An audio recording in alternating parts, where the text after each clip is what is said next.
आज बहुत शेर बोले जा रहे थे सदन में, तो मैं भी एक शेर से शुरू करना चाहती हूँ कि तेरा इंतजार करेंगे हम, चाहे जमाने लग जाए, या तो तू आ जाए या हम ही ठिकाने लग जाए। ये शेर मुझे अच्छे दिन की याद दिलाता है, वो दिन के जिसका वादा था, इस सरकार के नेकी का जो इरादा था, जो इरादे 2014 में काफी बुलंद थे, पर 2024 के आते आते इनके नीतियों में कुछ थोड़े बहुत घमंड थे। आज लगभग 2:15 को हम मणिपुर पे आलोचना कर रहे हैं। इतना इंपॉर्टेंस अगर पहले दिया होता तो शायद इसकी नौबत ही नहीं आती। ये शर्मिंदगी की बात है कि आज भारत के एक राज्य में प्रेसिडेंट्स रूल है।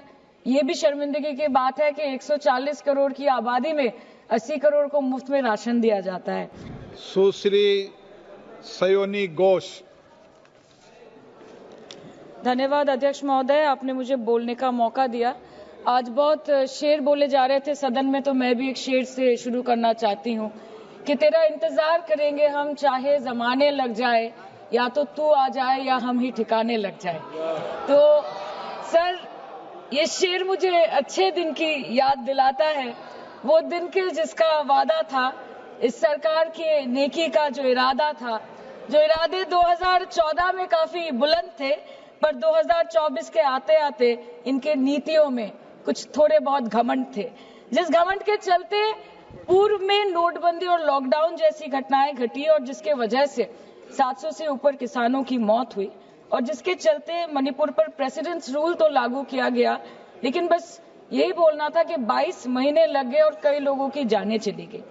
सर, मैंने आगे भी ये चर्चा की थी कि if president's rule was the only solution, why was it not imposed months ago when people were dying? जब हजारों की तादाद में लोग बेघर हो रहे थे, चारों तरफ आग जल रही थी, जब महिलाओं को विवस्त्र करके रास्ते पर घसीटा जा रहा था, जब सिर्फ भारत नहीं बल्कि पूरे विश्व मणिपुर की चर्चा और निंदा दोनों कर रही थी, तब आप कहां थे? Sir, this delay in imposing president's rule proves that the BJP leadership neither had the will nor the competence to handle the Manipur crisis, and the administration watched quietly as ethnic tensions spiraled out of control. Sir, मैं ज्यादा detail में नहीं जाऊंगी क्योंकि हमने चर्चा पहले भी की है, और आज लगभग 2:15 को हम मणिपुर पे आलोचना कर रहे हैं। इतना इंपॉर्टेंस अगर पहले दिया होता तो शायद इसकी नौबत ही नहीं आती। So this is what I think. पर सर, ये शर्मिंदगी की बात है कि आज भारत के एक राज्य में प्रेसिडेंट्स रूल है। ये भी शर्मिंदगी की बात है कि 140 करोड़ की आबादी में 80 करोड़ को मुफ्त में राशन दिया जाता है। आज सर, लाखों नौजवान हैं जो बेकार बैठे हैं। 1 से 2% ऐसे लोग हैं जो सिर्फ टैक्स पेएबल के क्राइटेरिया में आते हैं, और बीजेपी है जो सब चंगासी का कुर्ता पजामा पहन के घूमते रहते हैं।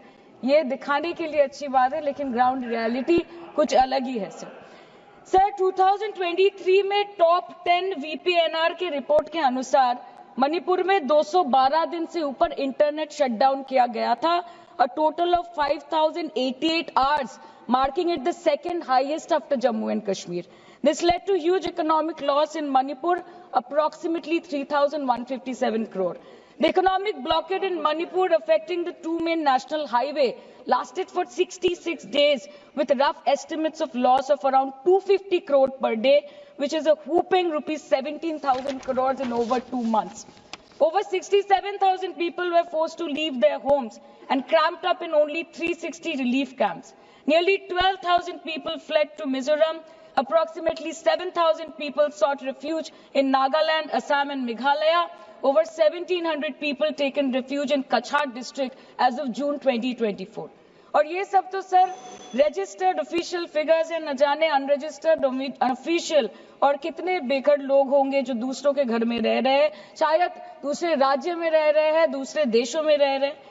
ये इसीलिए हुआ है सर क्योंकि मणिपुर की सरकार, डबल इंजन सरकार ने, उनकी मंशा ये नहीं थी कि वहां के लोगों को शुरू से प्रोटेक्शन दिया जाए, कि उनको शुरू से रिलीफ दिया जाए। अगर वही होता तो 22 महीनों से इन्होंने मणिपुर को जलने ना दिया होता। सर, मैं 2 मिनट में खत्म करूंगी। You want to move the resolution, of course we have to be with that. लेकिन 1 अप्रैल 2025, मतलब एक दिन पहले से, मिनिस्ट्री ऑफ होम अफेयर्स ने Armed Forces Special Powers Act को 6 महीनों का एक्सटेंशन देके मणिपुर, अरुणाचल प्रदेश और नागालैंड में इफेक्टिव कर दिया है। इससे समझ आता है that law and order in Manipur has seriously deteriorated.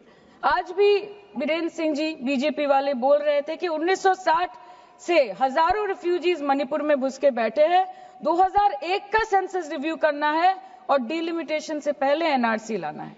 मतलब आपको कुछ सुधारना नहीं है, आपको बस और बिगाड़ना है। जिस तरह असम में एनआरसी के नाम पे इस सरकार ने 1500 करोड़ से ऊपर फूंक दी और करीबन 19 लाख लोगों को अस्तित्व संकट में डाल दिया।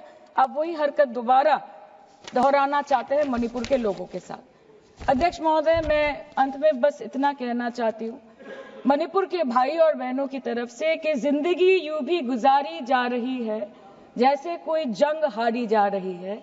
जिस जगह पहले के जख्मों के निशान हैं, फिर वहीं पर चोट मारी जा रही है, इसलिए आपके माध्यम से इस सरकार से मेरी यही अपेक्षा रहेगी कि मणिपुर के हालात में सुधार लाए, वातावरण में संतुलन लाए, पहले अपने देश के लोगों को मित्र बनाए, फिर जाके विश्व बंधु कहलाए जाए। That the home minister and the prime minister should work overtime and step outside their comfort zone to address the needs of the people and restore normalcy at the earliest in Manipur. Thank you.